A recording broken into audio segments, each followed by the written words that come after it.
Right, okay, so here we've got the Zalman Z9 or Z9-U3 ATX mid-tower PC case, and basically I've already unboxed it.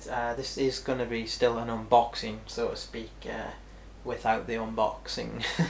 But I haven't took a look inside the PC case or anything like that, so in effect it's still the same, just you don't see me taking out a big cardboard box. It just comes like this in polystyrene basically, so it's no big deal. But I suppose I'll just get into it, and I'll give you a walkthrough of the whole PC case. So on the front we have like a nice black mesh. I think this is all steel construction. This is very thin steel, so it like bends easy. So you got to be careful with it.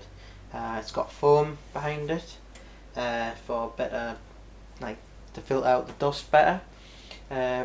Behind this Z sort of shape for the Zalman, seems very appropriate. There's a 120mm blue fan behind there, quiet fan made by Zalman as well, and that also has a filter behind it. I'm not going to show that, but there is a similar filter I will be showing you, which is just like that on the case. I've got some funny like little grooves down at the bottom. I don't know if you can see it very well. I think you can just see it. Got some nice little grooves. I don't know what that's for, but it's there. Nice little aesthetic. For the front panel, I'll get a bit closer so you can see. I think that's alright angle. We have a digital display for the ambient temperature within the PC case. And you have like a little cable that's on. It's a little thermometer on the end, and you just put it where it's appropriate in the case, where you think it's going to get the best readings.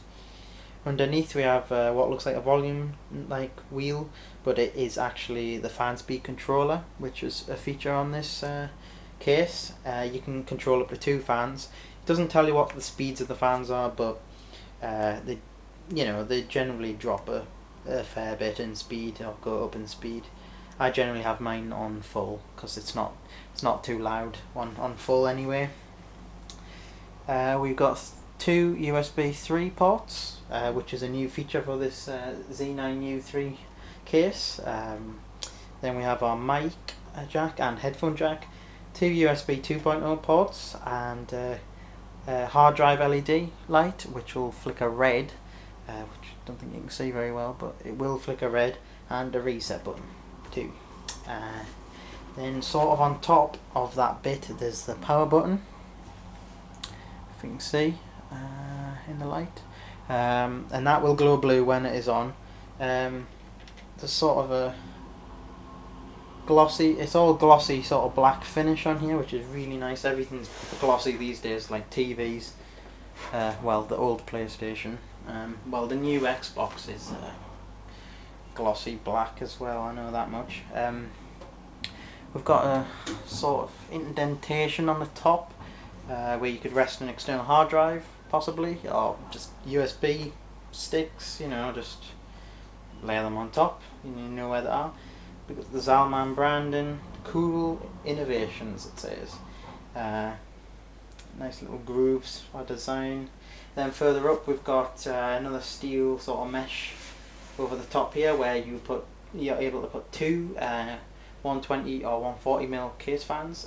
There's one installed already, and it is a blue LED fan, quiet fan again, made by Zalman.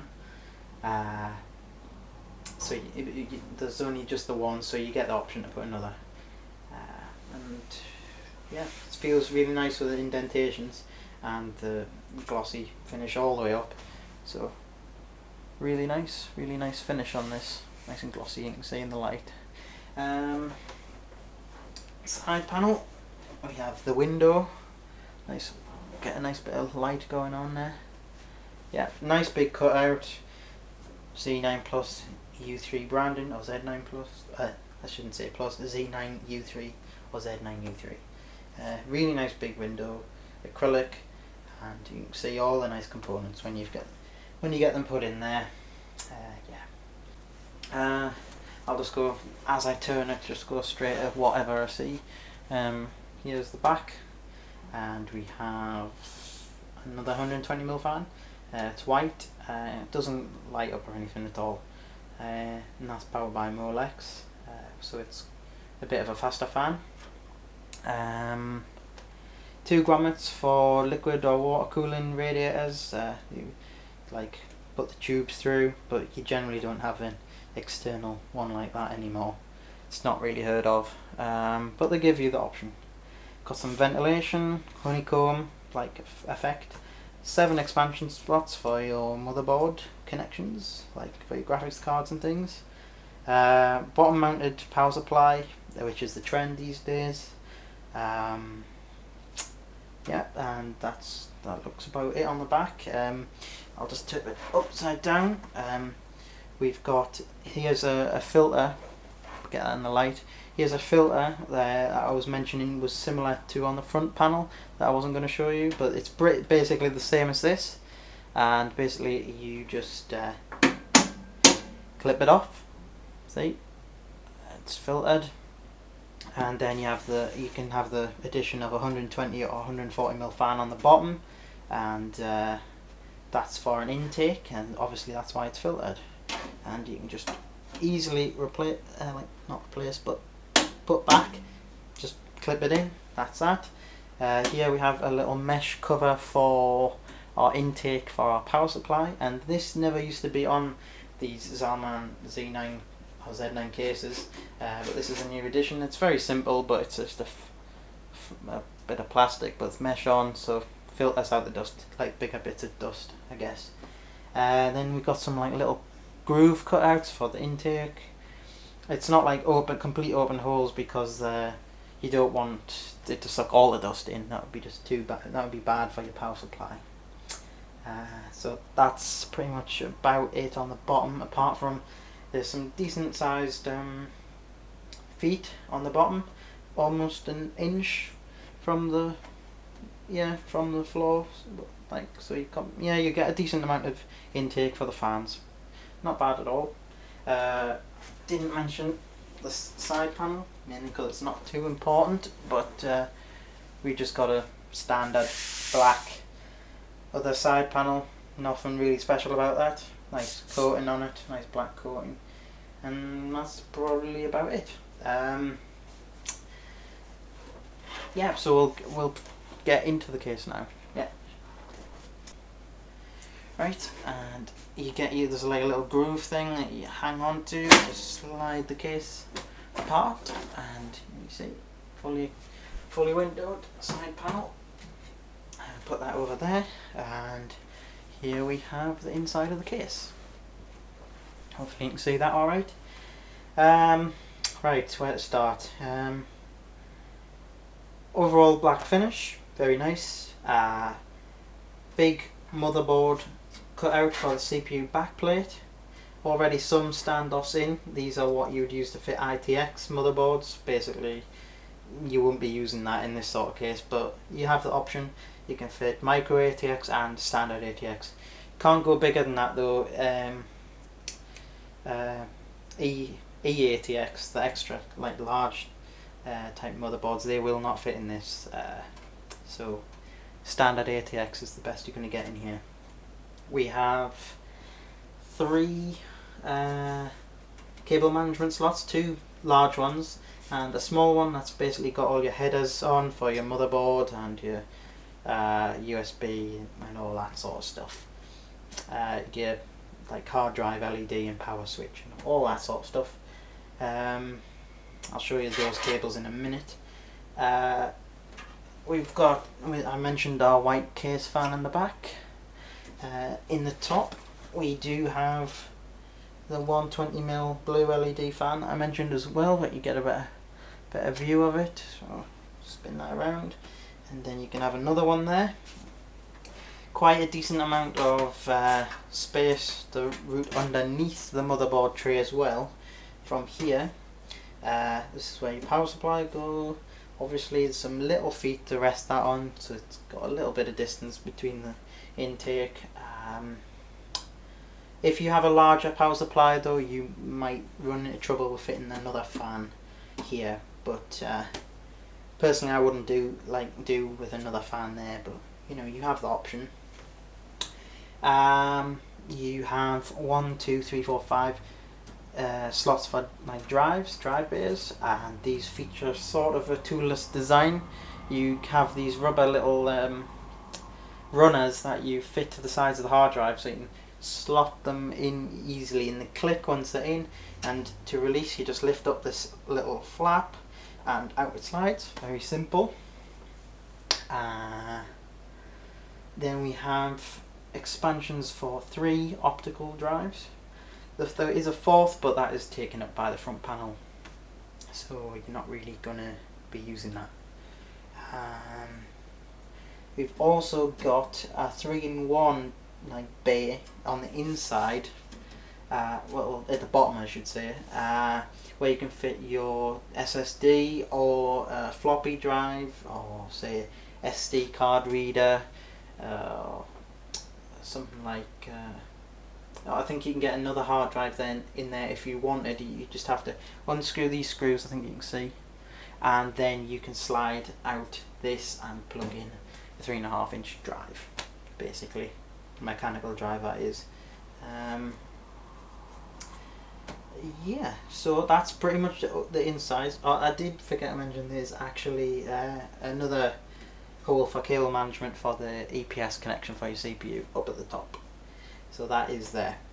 Right, so that's that side. I'll get another panel, slip this window off, make it a bit faster because I undid the screws. In here we have space for an SSD. It looks like it might be for a fan, but that is actually for a mounting SSD. And here's the little screws either side.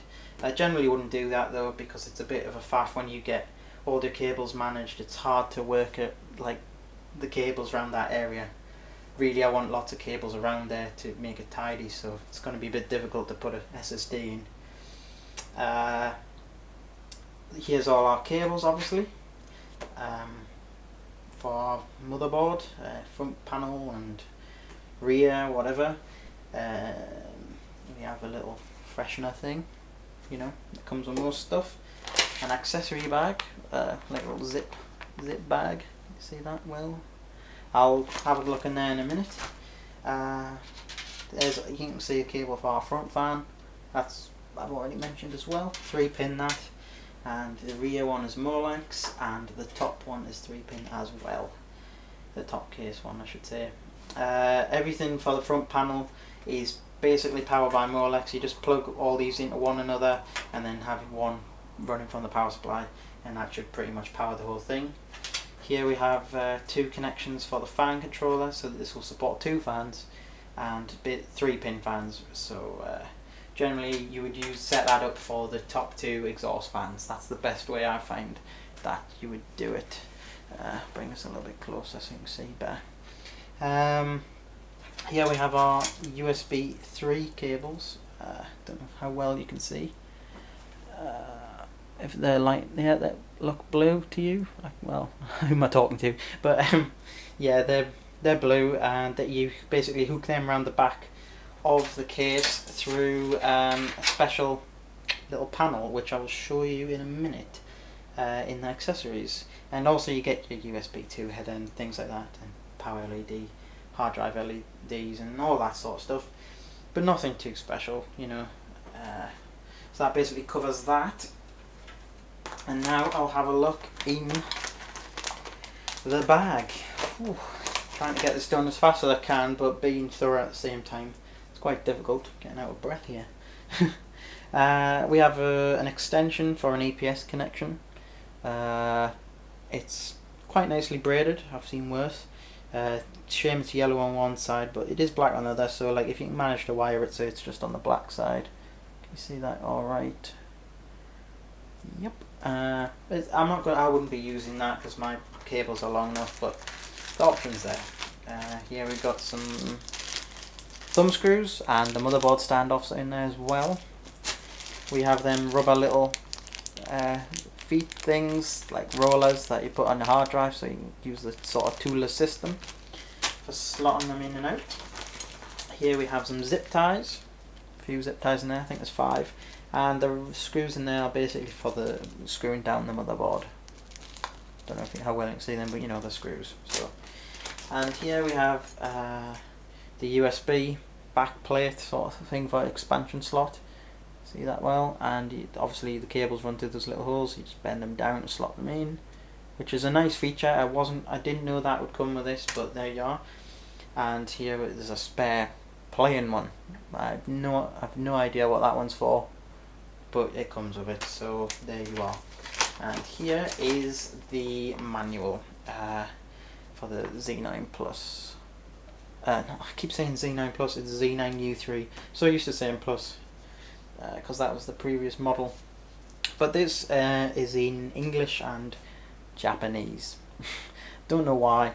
There's definitely more languages than that, but it's a pretty simple manual. We can't really see that from the glare, but it's quite an informative little diagrams in it. And one thing I will mention is that if you do get this case, the front panel header, the front panel header isn't connected up for the power button, so you will need to take the front panel off, of the front of the case, and it's very easy, the little green cables, and you just plug 2 together and you're sorted.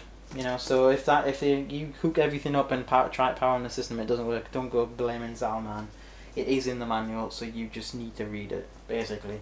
And it's always a good idea to read things when you first get them. Here's the little bag you can reuse again, Zalman branding. And that is about it. I've covered all I can, I think. I'll just see if I can tidy these away a little bit. There's the fan filter, screws. I could put the case back together, but you know, you've seen it already when I was showing it. But I'll get a nice shot of the front panel if I can, just because that's what you're going to be looking at. And that's it, yeah. So that was the partial unboxing and sort of walkthrough of the case, the Zalman Z9 or Z9-U3 ATX mid-tower PC case. If you could leave a like or a comment of some description to give me any feedback on improvements or things you want me to say when I'm doing unboxings, but you know, that you might find more useful. I mean, I'm doing this the best I can. I'm giving the information I would want to know about a case or anything really. Like I go in depth and I try to do it as quick as I can. But there you are. This video is probably about 20 minutes now. But that's my case review. So until I have another video, I'll see you next time. Bye.